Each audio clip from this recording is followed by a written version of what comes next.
The good ship Transitory sank. The captain is joking about it. Listen to the full version on the official dinarreport.com website and become our supporter on Patreon. The good ship Transitory sank. The captain is joking about it.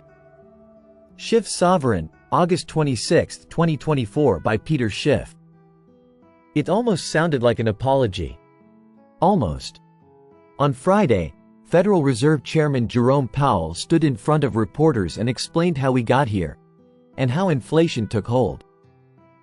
To be fair, he rightly diagnosed the root causes: extreme government spending and money printing during the pandemic. And then, when the economy reopened after the lockdowns, there was a sudden surge in inflation. The Fed and its army of experts assumed this inflation would be a temporary phenomenon, what they called transitory. They said that, due to the pandemic lockdowns being lifted, prices would rise suddenly, then fall back down.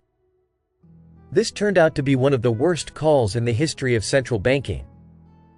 As we now know, inflation wasn't transitory. Prices rose and continued to rise higher and higher, and they haven't come back down. To his credit, the chairman acknowledged this mistake on Friday.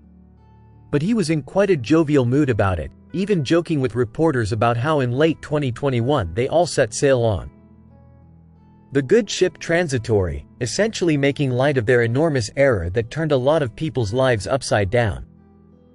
His joke got a lot of laughs from the room, and it's nice to see there can be so much levity about a mistake that has cost Americans so dearly. Adding to the sting is that this press briefing took place at the Federal Reserve's annual retreat in Jackson Hole, Wyoming, one of the most exclusive and expensive resort towns in the world. And there he was, in fancy Jackson Hole, cracking jokes about blowing the inflation call, a mistake that has wreaked havoc on so many people's lives. To be honest, it was a bit offensive.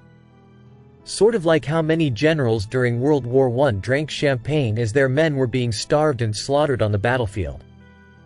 But again, it was at least an acknowledgement that they got it wrong. And this shouldn't be an earth-shattering revelation. The Fed is not some all-knowing, all-powerful institution. It's comprised of flawed human beings. Everyone makes mistakes. You, me, and the Fed chairman too. Although ideally Fed officials would make fewer, smaller mistakes than the rest of us. Part of the reason the Fed was wrong is because they claim their decisions are data-driven. But the data they rely on is itself deeply flawed. Just look at the most recent revision from the Labor Department, which is a major data source the Fed looks at when crafting policy decisions.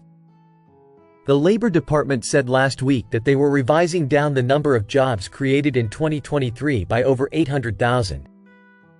That's a huge miss, and it proves that the data the Fed relies on to make decisions is also fundamentally flawed. So basically, our monetary system is run by flawed human beings who make far-reaching, life-altering decisions based on flawed data. What could possibly go wrong? Quite a lot, obviously. And that's why it's worth briefly examining where else the Fed could get it wrong. And we see two clear items on the horizon. One is the presidential election.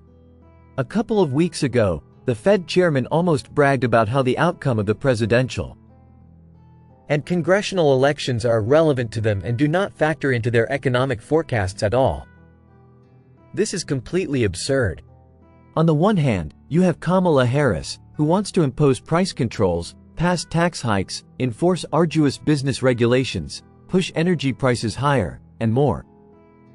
On the other hand, Trump wants to reduce the independence of the Fed. You couldn't have more diametrically opposed policy outcomes. Yet the Fed is willfully ignoring the massive consequences of what could transpire in November. They're not thinking about it or planning for it. And that is insane. The second issue is the national debt. The Fed isn't sounding the alarm bells. And in the past, it has actually supported the government spending even more money. And it's not like the data is suddenly absent here. The Congressional Budget Office, CBO, has estimated an additional $22 trillion in new debt over the next decade. And generally, the CBO is conservative, meaning the debt will likely grow even quicker than that. Who's going to lend that money to the Treasury Department? The Fed should know they will play a major role in funding government debt and deficits, triggering a massive money printing operation with major impacts. Yet they don't say a word about it. They don't seem to be thinking about it. We've been clear about our assessment of this situation. $22 trillion in new debt will almost certainly be highly inflationary. And a Kamala Harris presidency is extremely likely to knock the US dollar off its throne as the world's dominant reserve currency. There's a very narrow path to avoid that outcome, but it's looking more and more likely every day. You'd think the Fed would be planning for it. But they don't say a word about it, and insist these factors don't matter to them at all. To us, this is why it makes so much sense to own real assets, scarce critical resources such as food, energy, key minerals, and productive technology. If the Fed proves unable to tame inflation, critical commodities like these will grow in value. And if by some miracle we avoid major inflation, there's little downside to owning profitable businesses which produce some of the most vital resources on the planet.